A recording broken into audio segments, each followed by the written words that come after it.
Hello friends, you are watching Mr. Professor YouTube channel. This is our video lecture number 2. तर आज आपण matrices या चॅप्टरचे 2 previous year questions बघणार आहोत.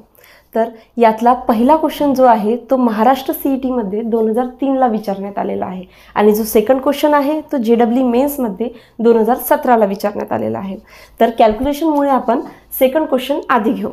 तर बघा सेकंड क्वेश्चन मध्ये काय दिलेलं आहे. तर सेकंड क्वेश्चन मध्ये आपल्याला a = एक 2/2 ची मॅट्रिक्स दिलेली आहे आणि ॲडजॉइंट ऑफ 3a² + 12a काढायला सांगितलेलं आहे. तर ॲडजॉइंट काढायच्या आधी आपल्याला 3a² + 12a ची व्हॅल्यू माहित असायला हवी. त्यामुळे ते आधी आपण काढून घेणार. तर बघा इथे दिल्याप्रमाणे 3 × a² म्हणजे दिलेली जी मॅट्रिक्स आहे त्याचा आपल्याला इथे मल्टिप्लिकेशन करावं लागेल आणि 12 × a पुन्हा दिलेली आपण मॅट्रिक्स ॲज इट इज इथे लिहून घेतलेली आहे. बघा मल्टिप्लिकेशन दोन मॅट्रिसेसचं कसं करायचं हे तुम्हाला आधीच ठाऊक आहे. तर बघा आपल्याला मल्टिप्लिकेशन आपण दोन मॅट्रिक्सचं कसं करतो, रो × कॉलम, रो × कॉलम. तसेच पुन्हा सेकंड रोसाठी पण त्याच प्रकारे अप्लाय करायचं आहे आपल्याला, रो × कॉलम आणि रो × कॉलम. तर त्याच प्रकारे आपण इथे ते मल्टिप्लिकेशन केलेलं आहे. तुम्ही कॅल्क्युलेशन करून बघू शकता.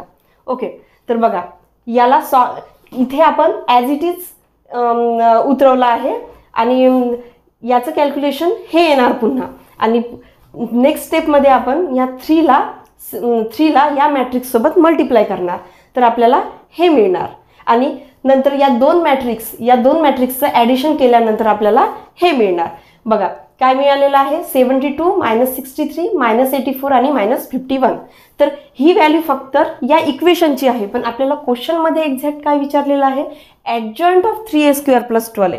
तर ॲडजॉइंट काढायची प्रोसेस कशी आहे, आधी प्रत्येक एलिमेंटचा आपण कोफॅक्टर काढतो. तो कोफॅक्टर मॅट्रिक्सच्या रूपात लिहिणार आणि त्याचा ट्रान्सपोज काढणार.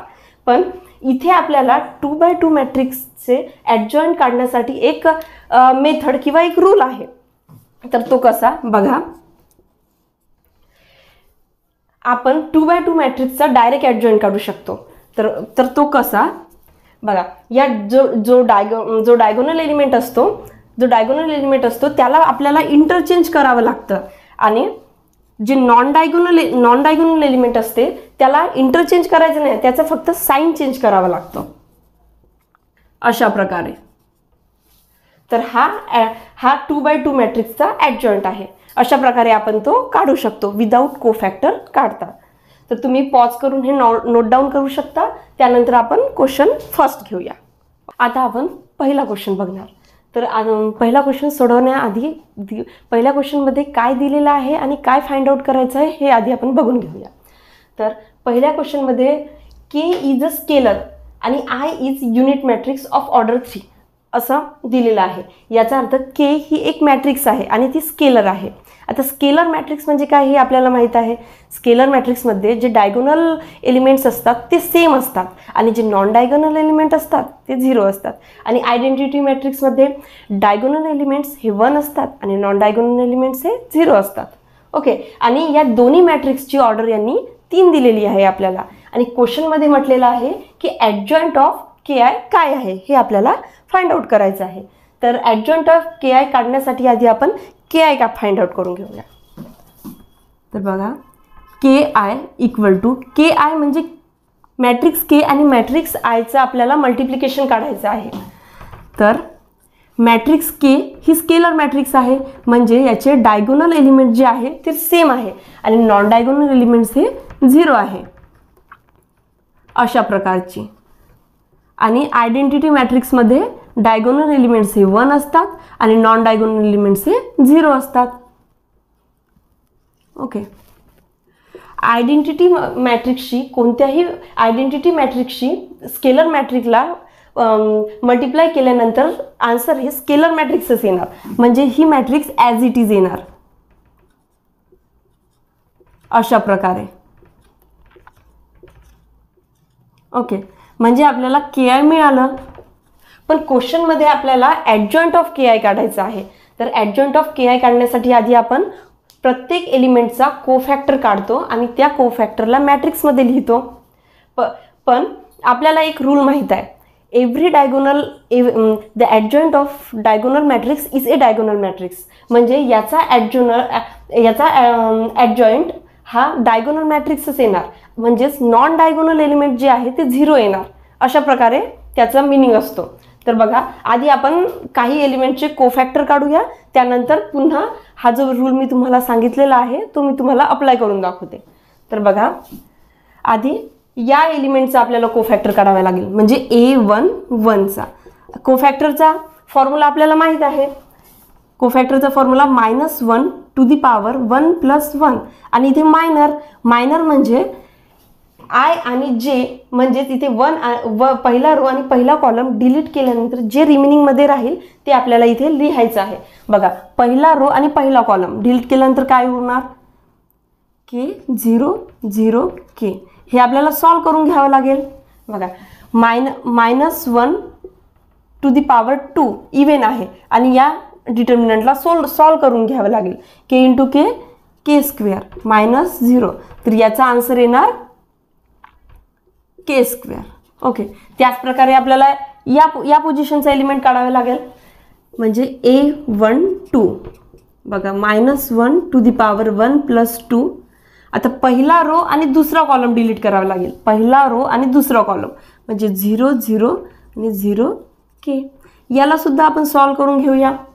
बघा, -1 टू दी पॉवर 3 ऑड, म्हणजे इथे मायनस साईन येणार आणि हा मॅट्रिक्स सॉल्व करून घ्यावा लागेल. म्हणजे 0 - 0 0 × K 0 0 × 0 0. याचा आन्सर 0च येणार.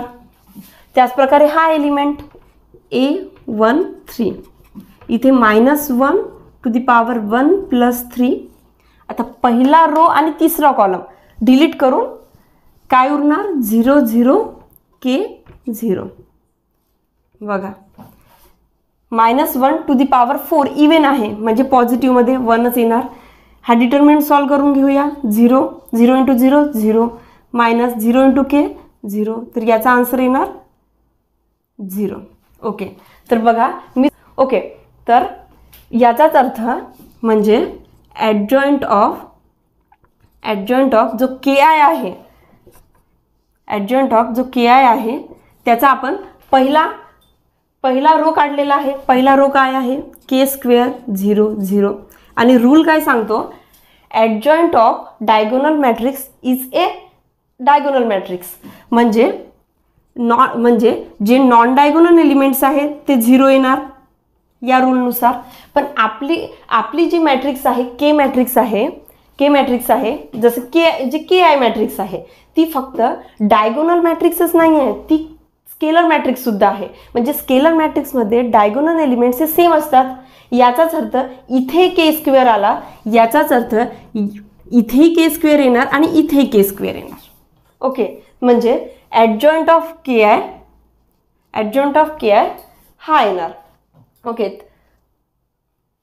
तर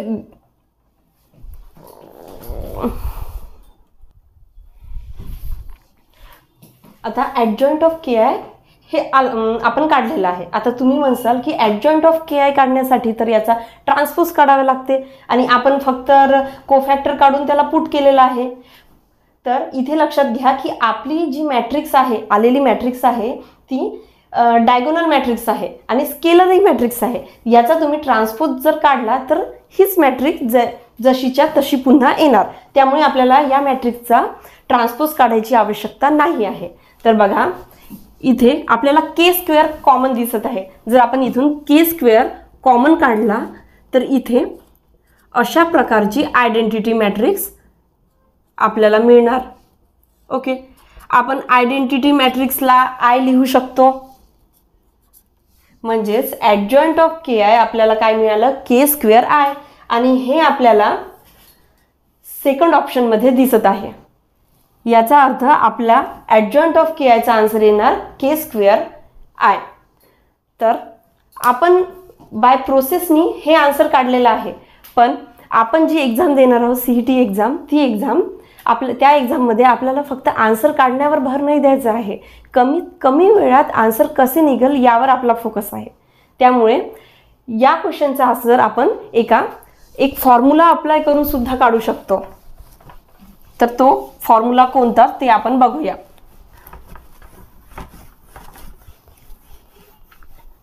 बघा, तर मॅट्रिसेस मध्ये एक फॉर्म्युला आहे, adjoint of KA equal to, बघा, adjoint of KA equal to K to the power n-1 into adjoint of A असा फॉर्म्युला आहे. हा फॉर्म्युला आपल्याला या क्वेश्चनसाठी वापरून याचा आन्सर आपण काढू शकतो, या क्वेश्चनचा आन्सर. तर बघा, इथे K म्हणजे आपली हीच मॅट्रिक्स आहे, स्केलर मॅट्रिक्स, आणि जो ॲडजॉइंट ऑफ A म्हणजे आपल्याला दुसरी मॅट्रिक्स काय दिलेली, आय दिलेली आहे. KIचं काढायचं आहे ना आपल्याला ॲडजॉइंट. तर बघा, इथे आपण पुट करून बघूया, ॲडजॉइंट ऑफ KI बरोबर. तर बघा, इथे K to the power n-1 म्हणते, म्हणजे K आपल्याला ॲज इट इज लिहावं लागेल. आता इथे जो n आहे, म्हणजे ज्या मॅट्रिक्ससाठी आपण ॲडजॉइंट काढत आहोत ती मॅट्रिक्स किती बाय किती आहे, म्हणजे किती रो आणि किती कॉलम त्यात आहे. इथे आपल्याला ऑर्डर दिलेला आहे 3, म्हणजे आपल्याला n इक्वल टू 3 लिहायचं आहे इथे, 3-1. आणि इथे ॲडजॉइंट ऑफ A म्हणजे ॲडजॉइंट ऑफ आयडेंटिटी मॅट्रिक्स. ओके, आता बघा, K टू द पॉवर 3-1 म्हणजे K² आणि आयडेंटिटी मॅट्रिक्सचा ॲडजॉइंट हा आयडेंटिटी मॅट्रिक्सच येत असतो. त्यामुळे आपण ॲडजॉइंट ऑफ I हा I येतो. म्हणजे आपण फक्त 3 स्टेपमध्ये या क्वेश्चनचा आन्सर काढू शकतो. तर अशा प्रकारे तुम्ही काही रूल्स आणि ट्रिक्स यूज करून क्वेश्चनचे आन्सर देऊ शकता. Thank you for watching. See you in the next video.